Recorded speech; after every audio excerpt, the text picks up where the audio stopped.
आज हम सीखने वाले हैं inter conversion of state of matter. क्या मैटर अपनी स्टेट चेंज कर सकता है? हाँ, जरूर कर सकता है। लेकिन आप सभी को पता होगा कि मैटर थ्री स्टेट में एग्जिस्ट करता है। एक होता है सॉलिड, एक होता है लिक्विड, एक होता है गैस। तो जब प्रोसेस क्या हो रहा है, चेंज हो रहा है, तो क्या होता है, उस प्रोसेस को नाम क्या है और कैसे कन्वर्ट हो रही है, सारी चीजें हम सीखने वाले हैं। तो सॉलिड सॉलिड पता है ना, सॉलिड से अगर लिक्विड में गया और लिक्विड से अगर गैस में गया तो प्रोसीजर क्या होता है। तो सॉलिड से अगर हम लिक्विड में चेंज कर रहे हैं कांस्टेंट टेम्परेचर और कांस्टेंट प्रेशर पे, तो उसको हम क्या नाम देंगे? उसको हमने बोला मेल्टिंग, मेल्टिंग बोलते हैं, या फिर क्या नाम दिया हमने? फ्यूजन। एक और इसका नाम होता है मेल्टिंग और फ्यूजन। अगर हम जैसे कोई आइस क्यूब है ना, कोई आइस क्यूब है, इसको हम कांस्टेंट प्रेशर और कांस्टेंट टेम्परेचर पे कर रहे हैं, दे रहे, प्रोवाइड कर रहे हैं, तो क्या होता है, मेल्ट होना स्टार्ट कर देता है एक टाइम पे। तो उसी प्रोसेस को क्या बोला हमने? फ्यूजन बोला या फिर मेल्टिंग बोला।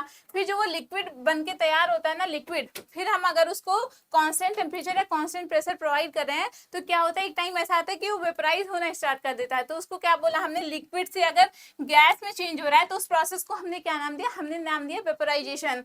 फिर क्या हुआ, अगर लिक्विड से सॉलिड में चेंज हो रहा है तो उस प्रोसेस को क्या बोलेंगे? अगर लिक्विड से सॉलिड में चेंज हो रहा है तो उसको हमने फ्रीजिंग बोला, या फिर हमने क्या नाम दिया? सॉलिडिफिकेशन। लिक्विड से सॉलिड हो रहा है मतलब कि वो जो वाटर मॉलिक्यूल्स है वो क्या आ रहे हैं? फ्रीज कर देने पे आइस क्यूब्स में फिर से बन जा रहे हैं। तो लिक्विड से सॉलिड में चेंज हुआ तो सॉलिडिफिकेशन हो गया। और फिर वही सेम प्रोसेस अगर गैस से लिक्विड में चेंज हो रहा है, मतलब गैस से क्या होता है, लिक्विड में अगर चेंज हो रहा है, तो उसको हमने नाम दिया कंडेंसेशन। आपने देखा होगा कि जब हम वाटर बॉयल हो जाता है ना, फिर उसको हम किसी प्लेट पे ढक देते हैं, तो क्या होता है, उसके वाटर ड्रॉपलेट्स उसमें बन जाते हैं। तो वो क्या प्रोसेस हो जाती है? कंडेंसेशन हो जाती है, मतलब गैस से फिर से वो लिक्विड फॉर्म में चेंज हो गया, तो उसको हमने नाम दिया कंडेंसेशन। अब एक और इसमें कॉन्सेप्ट आता है कि सॉलिड से अगर गैस में चेंज हो रहा है तो उसको क्या बोलेंगे? मतलब सॉलिड स्टेट से डायरेक्टली गैसेस स्टेट में चेंज हो रहा है, तो उसको हमने क्या नाम दिया? उसको हमने दिया नाम सब्लिमेशन। सब्लिमेशन को हिंदी में बोलते हैं ऊर्ध्वपातन।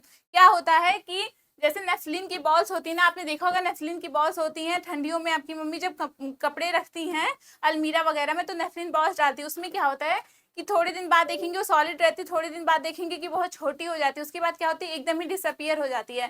तो क्या हुआ, सॉलिड से क्या हुआ, डायरेक्ट गैसियस हो गया, मतलब without inter conversion of liquid state, तो उसको हमने नाम दिया सब्लिमेशन।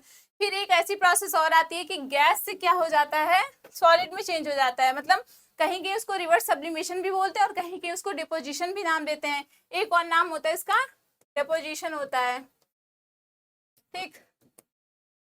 तो गैस से क्या हुआ, सॉलिड में चेंज हो गया, तो क्या हो गया, या तो रिवर्स सब्लिमेशन बोले या तो हमने डिपोजिशन बोल दिया। तो ये हो गया हमारे inter conversion state of matter. इसमें कई प्रोसेसेस हुए, मेल्टिंग और फ्यूजन हुआ, वेपराइजेशन हुआ, कंडेंसेशन हुआ, फ्रीजिंग और सॉलिडिफिकेशन हुआ, सब्लिमेशन हुआ, डिपोजिशन हुआ।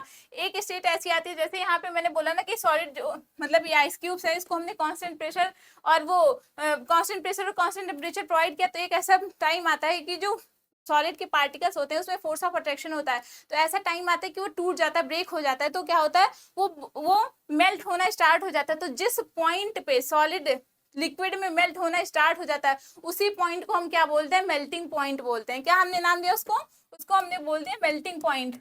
मतलब जब भी फोर्स ऑफ अट्रैक्शन ब्रेक हुआ, एक टाइम ऐसा आ जाएगा कि टेम्परेचर दे रहे हैं, फोर्स ऑफ अट्रैक्शन एकदम से ब्रेक हो गया, तो उसी पॉइंट को, जिस पॉइंट पे ब्रेक होता है, जिस पॉइंट पे सॉलिड मेल्ट होना स्टार्ट हो गया, उसको हमने बोल दिया मेल्टिंग पॉइंट। फिर ऐसे सेम प्रोसेस इसमें भी होती है कि जब लिक्विड से गैस में हो रहा है ना वेपराइजेशन, तो क्या होता है, कुछ तो एक टाइम ऐसा आता है कि जब बॉईल होना स्टार्ट कर देता है, जिस पॉइंट पे वो बॉईल होना स्टार्ट कर देता है लिक्विड, उसी को हम क्या बोलते हैं? बॉइलिंग पॉइंट नाम देते हैं। क्या नाम देते हैं? Boiling point.